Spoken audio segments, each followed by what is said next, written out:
Hoje, a gente vai entrevistar aqui o Anderson Vieira, ele é especialista em criptomoedas e vai contar para a gente um pouco do que ele pensa, tá aí o Anderson na tela, vai contar para a gente o que ele pensa sobre a tokenização, o processo que o Santos tem em andamento ainda, né? Não é um processo fechado, o Santos não assinou contrato com ninguém, mas a gente quer saber o que diabos é isso, né?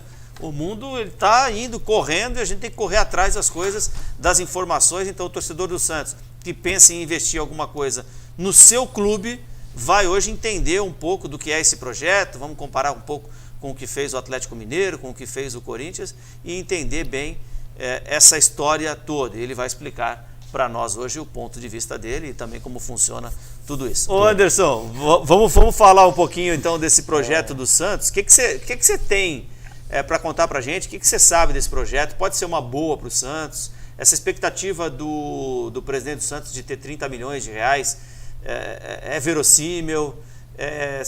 Eu vou fazer várias perguntas em uma para você dar uma explanada, obviamente. Para o torcedor, né, que quer investir em alguma coisa, é legal? Conta um pouquinho do que você pensa sobre esse projeto dos clubes e que agora pode chegar ao Santos. Bom, o verbo está certo, é tokenizar mesmo, né? É difícil falar token, né? Que é sem o L mesmo, mas é isso aí, estamos no caminho. Mas é uma excelente oportunidade para o Santos. O Santos vem no embalo de vários times, vários clubes que estão fazendo a mesma coisa também. Na Europa já começou já há algum tempo. E isso é perfeito. Esses 30 milhões que vão entrar, certeza que são adiantamentos de compra dessas moedas por parte da empresa que vai ser parceira do Santos, né? E isso é excelente para o time. Ele vai estar na vanguarda da tecnologia. Não existe nada mais tecnológico do que criptomoedas hoje e blockchain. Isso é saudável para o clube porque traz uma transparência também. A gente vai conversar um pouquinho e explicar essa transparência, como é que ela se dá, mas é bom. Demorou um pouquinho, poderia ter sido antes, mas isso é excelente para o clube, sim. O Santos poderia ter sido o primeiro, por exemplo? Não. Você acha que demorou um pouco por causa disso ou demorou por causa dos trâmites no Conselho Deliberativo? Eu creio que demorou por conta de não falta de conhecimento mesmo, né? O Santos foi procurado até para a empresa na época que eu trabalhava para fazer algo assim, até maior do que está sendo feito hoje, e o pessoal acabou optando por um ruído que veio de fora, de uma tal Bolton Coin que ninguém conhecia, enfim, que operava milagres, né? Ia estádio, tudo. Então, poderia ter sido o primeiro clube do Brasil a ter algum ativo tokenizado, fan token, enfim, mas não aconteceu. Mas a hora é agora, né? O momento é esse mesmo, principalmente por conta de finanças do clube. É um fôlego que vem, se for feito direito, se for feito de forma correta, né? Se o Santos através do contrato que vai ter com a empresa, em si, se cercar de tudo certinho, isso é excelente para o clube, sim. É uma renda que vem, grande. Você pode perceber pelos outros clubes que já fizeram, já receberam, e você vê os valores ali aparecendo na mídia, né? Então, para o Santos hoje, ele tá confortável. É bom começar agora mesmo com a tokenização, enfim, entrar nesse mundo de criptomoeda. Vai colher para o futuro frutos bem duradouros. Queria só, antes de fazer a minha pergunta, só que você falasse quando foi que surgiu essa oportunidade para o Santos que não foi aproveitada, só para poder pontuar. Foi esse ano, foi no ano passado, quando foi? Foi em 2019 para 2020. Nossa, essa foi ufa, ainda bem que não contato. saiu, senão já tinha ido tudo embora. Graças a Deus, olha, puxa vida, o Santos é abençoado, viu? Bom, com relação à pergunta que eu tenho, é a seguinte, de onde surge o valor de 30 milhões? Porque, claro, dinheiro assim sempre é muito, mas qual o parâmetro? Por que 30 e não 50 ou por que não 10? De onde vem isso? Como que se faz? Como mensura o mercado? Como se faz para mensurar?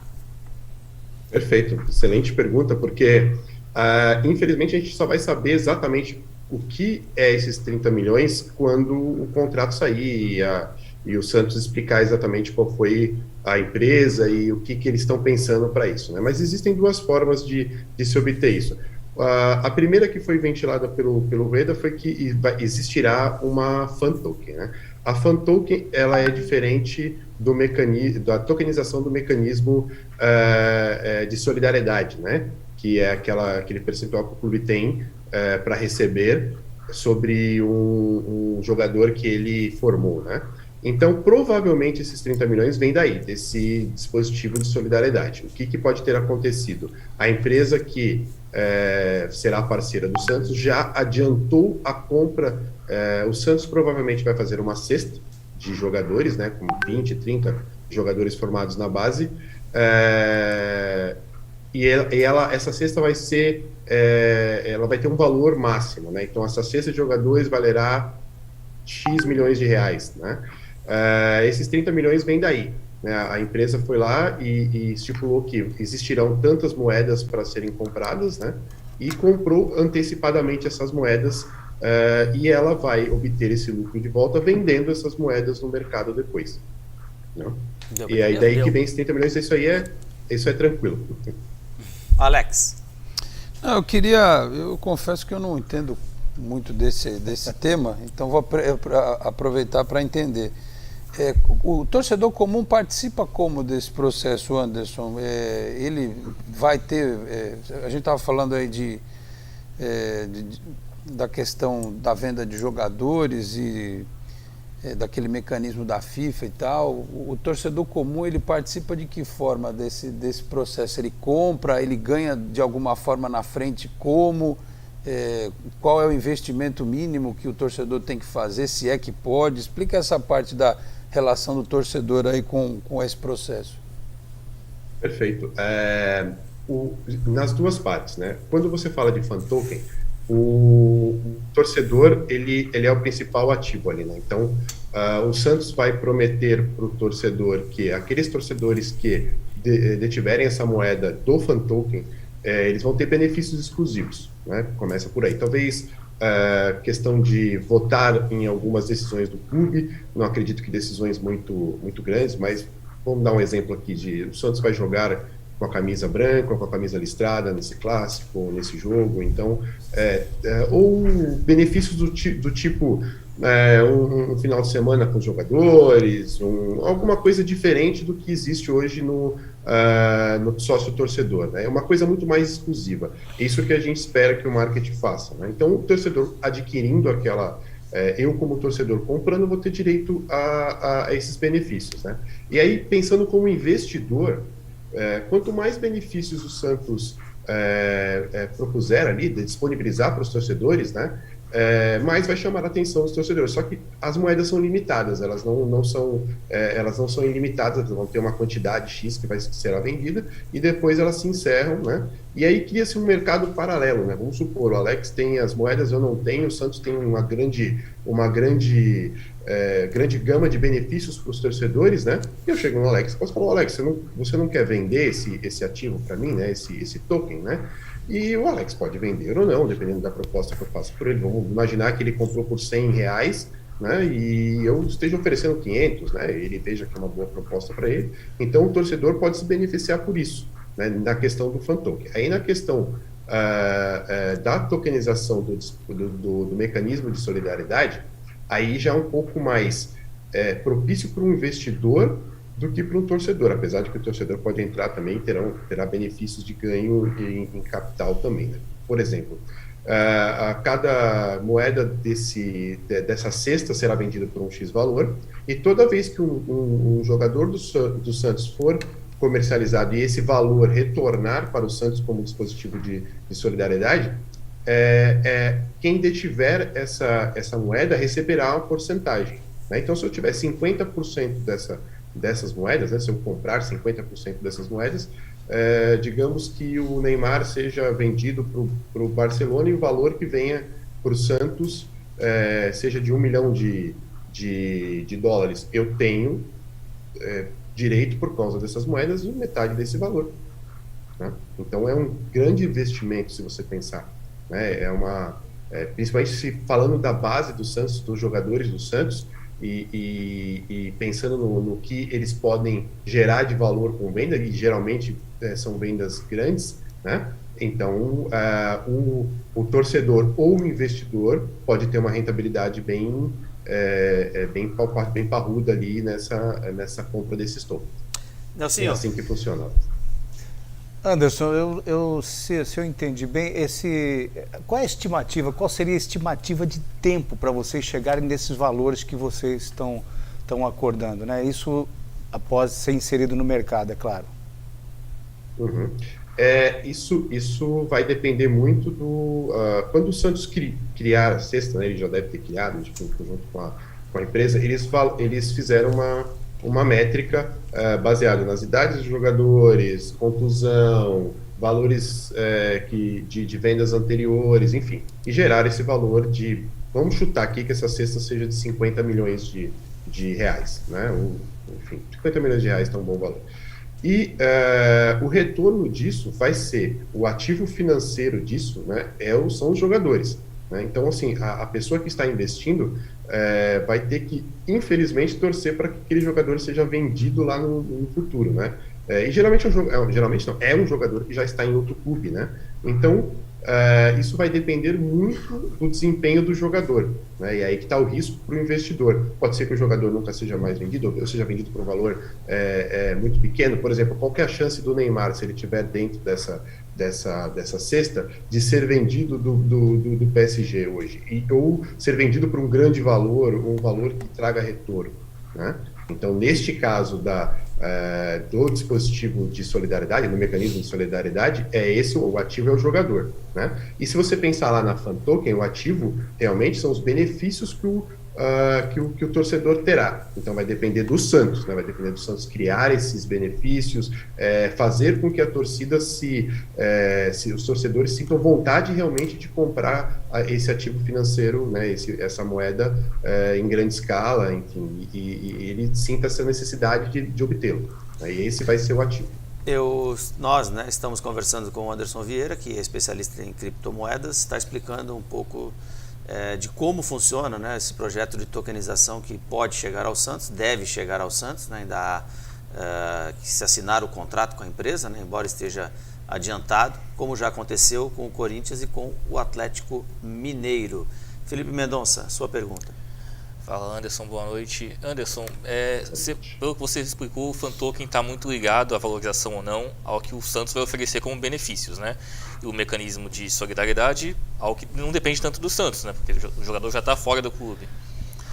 O Santos conseguindo vender todas essas moedas nos dois planos, nos dois pacotes, o Santos tem como ter algum prejuízo? Tem como ganhar alguma coisa a mais depois que tiver tudo vendido já? Prejuízo vai depender muito de como foi feito o contrato. É bem provável que não. Todo mundo que me pergunta isso, eu digo que o risco do Santos é muito pequeno de se perder. Ele pode ter perdido agora, vamos supor.